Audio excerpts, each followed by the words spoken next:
தரமே உணவாய் என்றும் அபூர்வா. இன்னைக்கு சட்டத்துறை அமைச்சரா இல்ல திமுகவுடைய பேட்டை ரவுடியான்னு சந்தேகமா இருக்கிறாங்க. ஏன்னா இந்த பொன் வார்த்தைகள்லாம் ஒரு சட்டத்துறை அமைச்சர் பேசுவதற்கு வாய்ப்பே இல்லை. பத்திரிகையாளர் சந்திப்பில் வந்து வெட்டிடுவாங்க. இதெல்லாம் ஒரு பொறுப்பான ஒரு அமைச்சர் பேசுவாங்களா? ஒரு பேட்டை ரவுடி தான் பேசுவாங்க. வழக்கை பொறுத்தவரை என்ஃபோர்ஸ்மெண்ட் டைரக்டரேட் சார்பாக ஆஜராகி இருக்கக்கூடிய வழக்கறிஞர் ஒரு வாதத்தை முன் வச்சிருக்கிறாங்க. அதாவது சிபிஐ ஸ்பெஷல் கோர்ட்ல இது சம்பந்தமான ஜாமீன் மனு தள்ளுபடி செய்யப்பட்ட பொழுது செஞ்சுட்டாங்க. இவங்க சைமல்டேனியஸா ஹைகோர்ட்டுக்கு வந்திருக்காங்க. அந்த முறை சரியா அப்படின்னு கேள்வி எழுப்பியிருக்காங்க. அதாவது உங்களுக்கு ஒரு கோர்ட் நிலுவையில் இருக்கும் பொழுது இன்னொரு கோர்ட்டுக்கு நீங்க ஜாமீன் மனு கொண்டு பொழுது எப்போ இந்த கோர்ட் என்ன சொல்லுவாங்கன்னா அங்க முடியட்டும்னு சொல்லுவாங்க.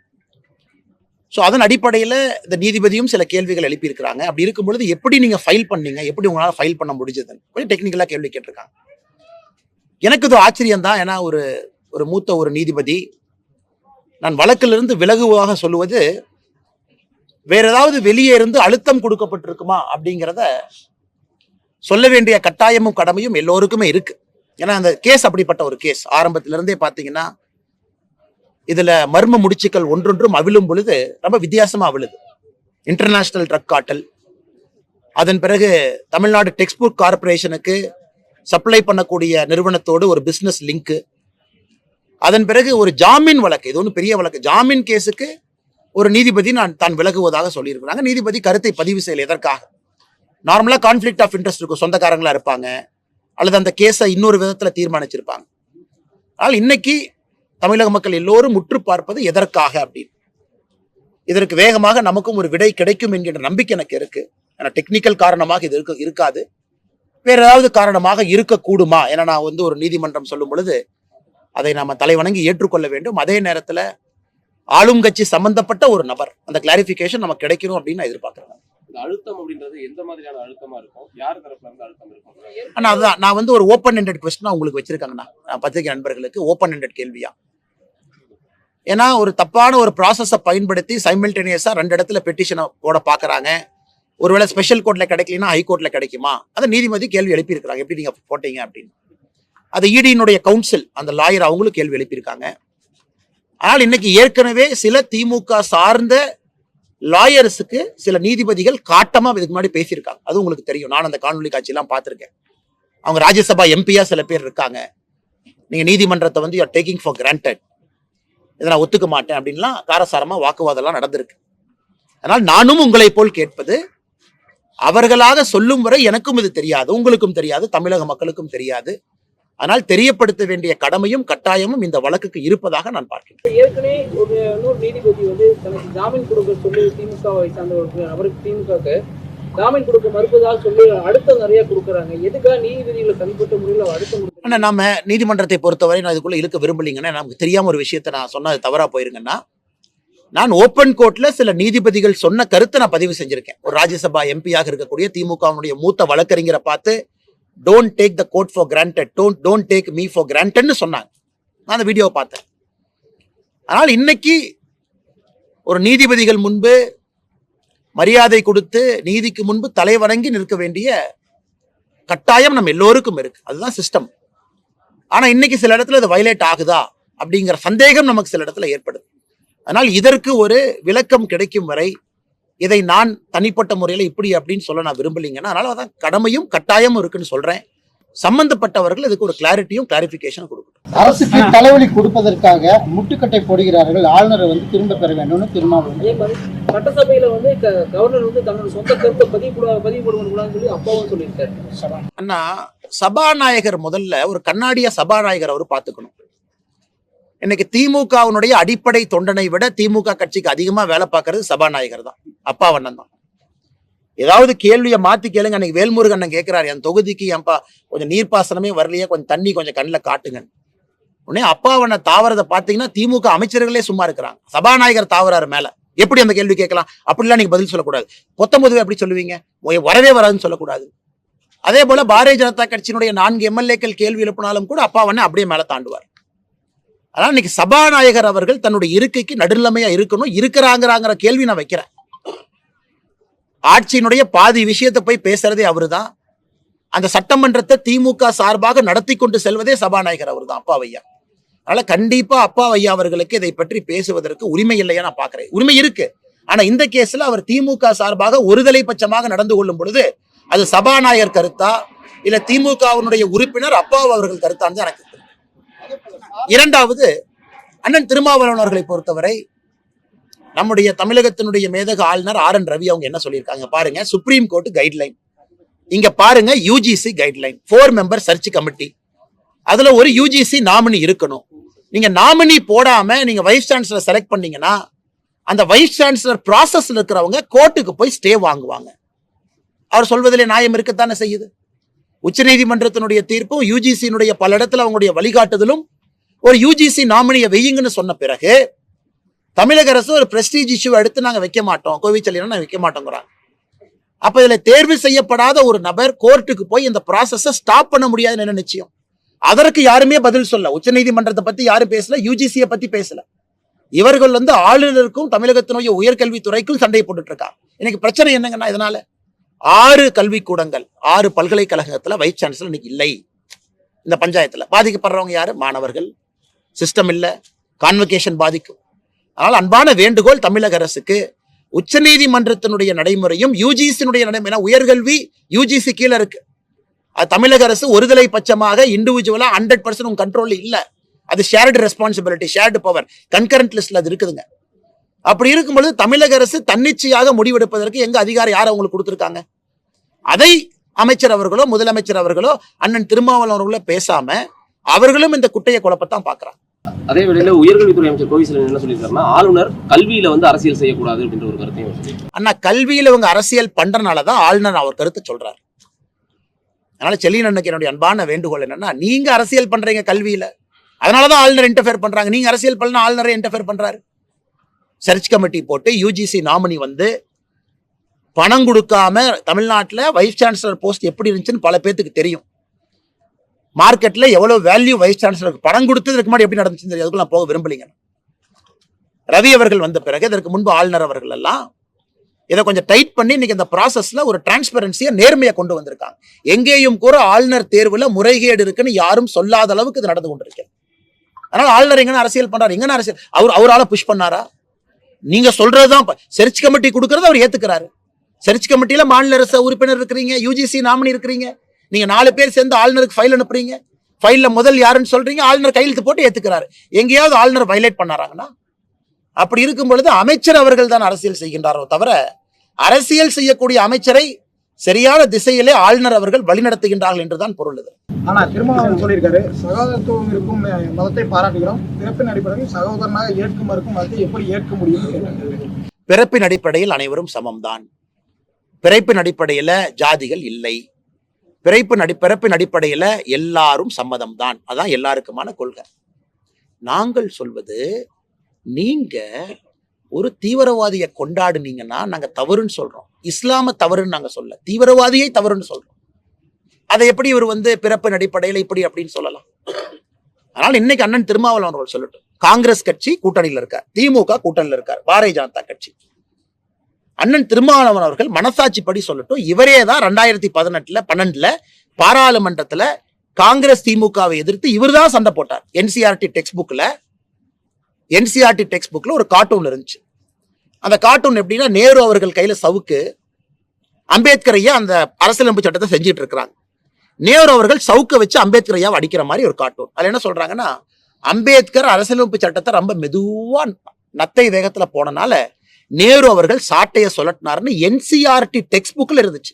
அதை எடுத்தது நாங்க, நம்முடைய அரசு வெளியெடுத்தோம். அதை இதற்காக 2012 காங்கிரஸையும் திமுகவையும் எதிர்த்து பாராளுமன்றத்துல போராடியது அண்ணன் திருமாவளவன் அவர்கள். அண்ணன் ஒரே வார்த்தை தான் நான் கேட்கிறேன்னா, காங்கிரஸ் திமுக வடவா சமூக நீதியில நாங்க ரொம்ப பின்னாடி இருக்கோம். பாரதிய ஜனதா கட்சியை பொறுத்தவரை எங்களுடைய அரசியலமைப்பு சட்டம் அதை பாரதிய ஜனதா கட்சி எங்க வயலேட் பண்ணிருக்கு? பாரதிய ஜனதா கட்சியினுடைய முதலமைச்சர்கள் இருந்து, அமைச்சர்கள் இருந்து, ஜனாதிபதியிலிருந்து எல்லாத்தையும் பாருங்க. நாங்க கௌரவம் கொடுத்துருக்கோமா, கௌரவம் கொடுக்கலையா? ஆனால் அண்ணன் திருமாவளவன் அவர்கள் மனசாட்சி இருக்கு, ஏதோ இருக்கு அவருக்கு, அண்ணன் உள்ள அரசியலுக்காக வேண்டும் என்றே பேசுறார். ஆனால் திருமாவளவன் அவர்கள் நன்றாக உணர்ந்து கொள்ள வேண்டும். 2012 நீங்க பண்ண போராட்டத்தான் ட்விட்டர்ல நான் பதிவு போட்டேன். நீங்களே பேசிட்டு இப்ப மாத்தி பேசுறீங்களே. இன்னைக்கு அவர் அரசியலில் அவர் கட்டாயம் திமுகவோடு இருக்கணும், திமுக சொல்றதெல்லாம் பேசணும், கிளிப்பிள்ளையை போல் பேச வேண்டும் என்று. இன்னைக்கு அவர் நிலைமை அப்படி ஆயிடுச்சு. நான் சில இடத்துல ரொம்ப வருத்தப்படுறேன். சட்டத்துறை அமைச்சர் ரகுபதி ஒரு கருத்து சொல்லியிருக்காரு. அதாவது இந்த இன்னைக்கு கடந்த வாரம் கோவையில் நடந்த அந்த இஸ்லாம் ஊர்வலத்துல அதுல இஸ்லாமியர்கள் நிறைய பேர் பங்கெடுத்ததை நாங்க எப்படி கட்டுப்படுத்த முடியும், அது வந்து அவங்களுடைய மத அடிப்படையில தான் நடத்தினாங்க அப்படின்ற ஒரு கருத்தை அவர் சொல்லியிருக்காரு. ஐயா, ஊர்வலத்தில் வந்து பாரபட்சம் பார்க்கக்கூடாது. இறுதி ஊர்வலம் பப்ளிக் ப்ரொசஷனா எதற்கு அரசு காவல்துறைக்கு அழுத்தம் கொடுத்து வேடிக்கை பார்த்து நில்லுங்கன்னு நீங்க சொல்றீங்க? திமுகவை எதிர்த்து அரசியல் கட்சி போராடினா பர்மிஷன் இல்லை. பிஜேபிக்கு உதாரணத்துக்கு கூட்டம் சேர்றதுக்கு இல்லை, கைது. நான் நேத்தை பத்தி சொல்லனா சில இடத்துல கூட்டம் சேர்றதுக்கே அனுமதி இல்லை. 2 பேர் வந்தா கைது. இது தமிழகத்தில் நடக்கிற நிலைமை. ஆனா இங்க தீவிரவாதின்னு சொல்லி புதைக்கப்படுகின்றார்கள், விதைக்கப்படுகின்றார்கள். அவங்க மேல கேஸ் ஆக்ஷன் எடுத்தீங்களா? அது பிரிவினைவாதம் இல்லையா? அது செக்ஷன் 153(3)A இல்லையா? அதுல வந்து சட்டம் உங்களுக்கு அது ஒரு சட்டம் இது ஒரு சட்டமா? மாட்டியர் அப்படிங்கிறாங்க. அது வந்து தேச பிரிவினைவாதம் இல்லையா? அது வந்து நேஷனல் செக்யூரிட்டி ஆக்ட் NSA வராதா? அப்ப NSA நீங்க யார் மேல பாய்ச்சுவீங்க? பத்திரிகையாளர் யாராச்சும் கருத்து சொன்னா அவர் மேல NSA போடு. பத்திரிகையாளர் யாராச்சும் கருத்து சொன்னா திமுகவை பத்தி கிரிட்டிசைஸ் பண்ணா அவரை காலையில பிடிச்ச கஞ்சா வழக்கு போட்டு தேனி கூட்டிட்டு போ. அந்த பத்திரிகை நண்பர்கள் என்னை பத்தி தப்பா சொல்றாரு, அது வேறீங்கன்னா. ஆனா பத்திரிகை நண்பர் ஒரு கருத்து சொல்றாரு, கருத்து நல்லதா கெட்டதா 2வது பாயிண்ட். அதுக்கெல்லாம் NSAவும் ஒரு சட்டமும் இப்படி வருதல்ல. இதுல விதைக்கப்படுகின்றார்கள், புதைக்கப்படுகின்றார்கள், அடுத்து உருவாக்கப்படுகின்றார்கள். இதெல்லாம் எங்கனே பிரிவினைவாதம் போச்சு? அதனால் ரகுபதி அவர்களே, நீங்க சட்டத்துறை அமைச்சர் தானே, இதெல்லாம் நீங்க பாக்குறீங்கல்ல, இதெல்லாம் உங்க வேலை இல்லையா? கேஸ் போட மாட்டீங்களா? அமைதியான முறையில் ஊர்வலம் நடந்துச்சா? இதைத்தான் நாங்கள் கேட்கின்றோம். எதற்கு ஒருதலை பட்சம் தான் எங்க கேள்வியோ தவிர நீங்க தயவு செஞ்சு மக்களை குழப்பாதீங்க. இறந்த பிறகு ஒரு மனிதனுக்கு ஒருத்தர் மரியாதை கொடுக்கறாங்க, கொடுக்கட்டும், ஆட்சேபனை கிடையாது. அது அவர்களுடைய வழக்கம், பண்ணட்டும். பப்ளிக்கா நடந்ததை நாங்கள் எதிர்க்கிறோம். பப்ளிக்கா அங்கே பயன்படுத்தப்பட்ட வார்த்தைகளை கண்டிக்கிறோம். காவல்துறையினுடைய கையை கட்டி போட்டு விட்டு மௌனமா பார்க்க வச்சிங்கல்ல, அதை நாங்கள் எதிர்க்கின்றோம். இதுதான் நேற்று பாரதிய ஜனதா கட்சி கோயம்புத்தூர்ல எல்லா இயக்கங்களோடு சேர்ந்து நடத்திய கண்டன ஆர்ப்பாட்டத்திற்கு இதுதான் காரணம். அதுக்கு வழக்கு பதிவு பண்ணிருக்காங்களா? 170 BNSS வழக்கு பதிவு. யார் என்னன்னா அதெல்லாம் முதல்ல ஓடி வருவாங்களேன்னா வழக்கு பதிவு பண்ற அண்ணாமலை மேல வழக்கு போனா ஓட்டப்பந்தயத்துல 100 மீட்டர் ரேஸ்ல ஒலிம்பிக்ஸ் அனுப்பிச்சுனா கூட கோல்டு மெடல் வாங்குற ரேஸ்ல ஓடுறாங்க. எப்படா அவன் மேல கேஸ் போடலாம்? அதனால அதெல்லாம் பாத்துக்கலாங்கண்ணா. வழக்கு பதிவு ஒன்றும் புதுசு இல்லை, பாத்துக்கலாங்கண்ணா. நாங்க எப்பவுமே சட்டத்தை மதிக்கிறோம், சட்டத்தின் பக்கம் இருக்கின்றோம். அது வேற.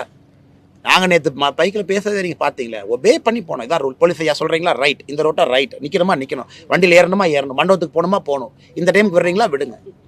அது நாங்க பக்காவா ஃபாலோ பண்றோங்கண்ணா. நான் கேட்பது கோயம்புத்தூரினுடைய சூழ்நிலையை கருத்தில் கொண்டு ஒரு 144 உங்களுக்கு போட முடியாதா? ஒரு ஊர்வலம் போது, ப்ரொசஷன் போது, ஃபியூனரல் ப்ரொசஷன் போது 144 எதுக்கெல்லாம் போடுறீங்க? இதுக்கு போட மாட்டீங்களா? 5 பேத்துக்கு மேல சேரக்கூடாதுன்னு சொல்ல மாட்டீங்களா? குடும்பத்தினுடைய தனிப்பட்ட நிகழ்வுன்னு சொல்ல மாட்டீங்களா?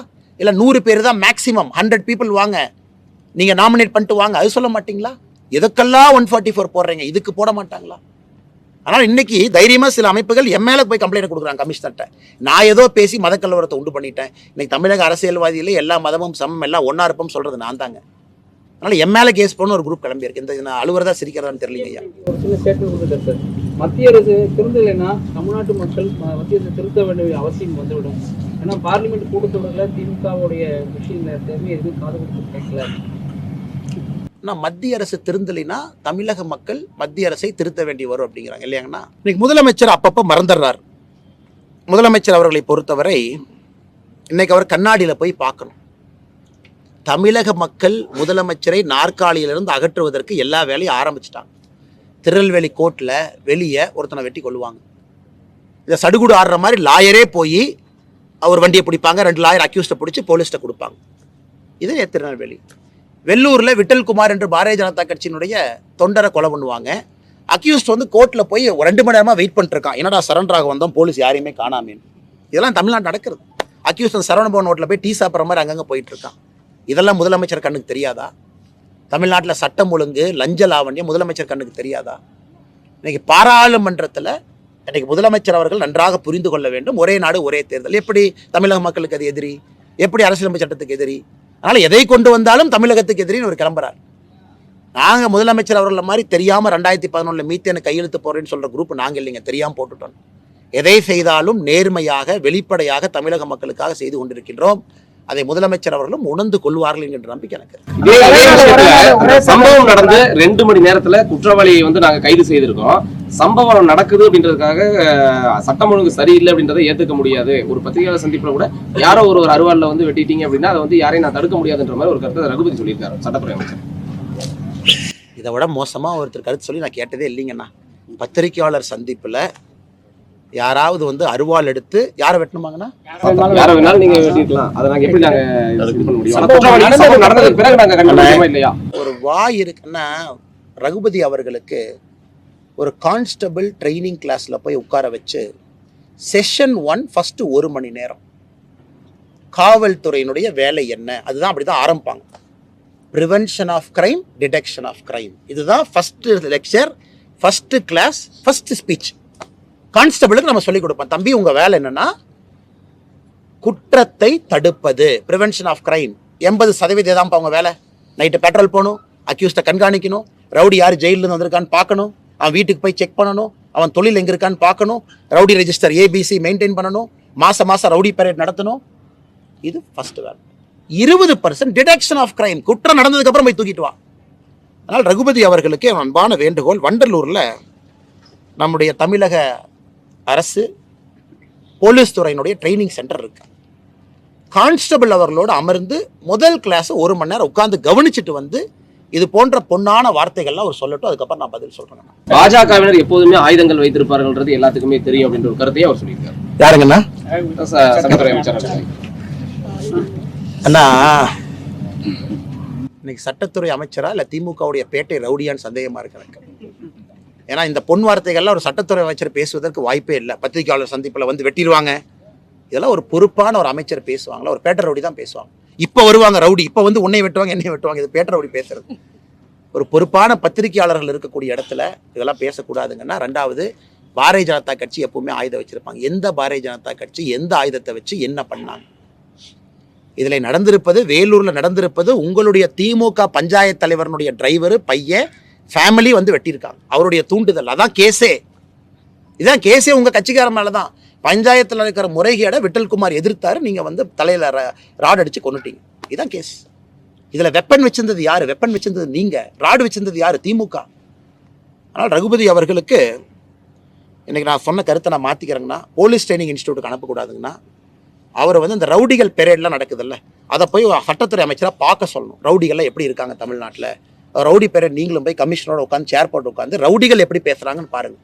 ஏன்னா ரவுடிகள் பேசக்கூடிய அதே பேச்சு அன்றைக்கி சட்டத்துறை அமைச்சர் பேசுகிறாங்க. இப்போ ஒரு பேட்டை ரவுடிக்கும் சட்டத்துறை அமைச்சருக்கு இருக்கக்கூடிய அடிப்படை வித்தியாசம் என்ன? அடிப்படை வித்தியாசமே இல்லையே. அதே லாங்குவேஜை, அதே பதத்தை, அதே சொல் பதத்தை இவரும் பயன்படுத்துகிறாரே. 2026 சட்டசபை தேர்தலில் 200 தொகுதிக்கு மேலே ஜெயிச்சு காட்டுவோம் அப்படின்னு முதல்வர் சொல்லியிருக்காரு. தமிழ்நாட்டிலையானா, இந்தியாலையா, பங்களாதேஷ்லையா, பாகிஸ்தான்லையா? ஓ, தமிழ்நாட்டுக்குள்ளேயானே. ஓகே. நான் முதலமைச்சர் அவர் அப்பப்போ மறந்து வர்றேன். அதாவது உலகம் ஃபுல்லாக 200. இவங்க தான் திராவிட மாடல் அரசு யூரோப்புக்கு போயிடுச்சு, ஆஸ்திரேலியாவுக்கு போயிடுச்சு, நியூசிலாண்டுக்கு போயிடுச்சுங்கிறாங்க. எழுதி வச்சுக்கோங்கண்ணா, 200 தொகுதியிலே திராவிட முன்னேற்ற கழக தலைமையிலான கூட்டணி டெபாசிட்டை இழக்கும். 200ல் டெபாசிட் இழப்பாங்க. மிச்சம் 34 வெற்றின்னு சொல்ல, வெற்றி தோல்வி இருக்கலாம், தோக்கலாம், டெபாசிட் கிடைக்கலாம். 200ல் டெபாசிட் இழப்பாங்க.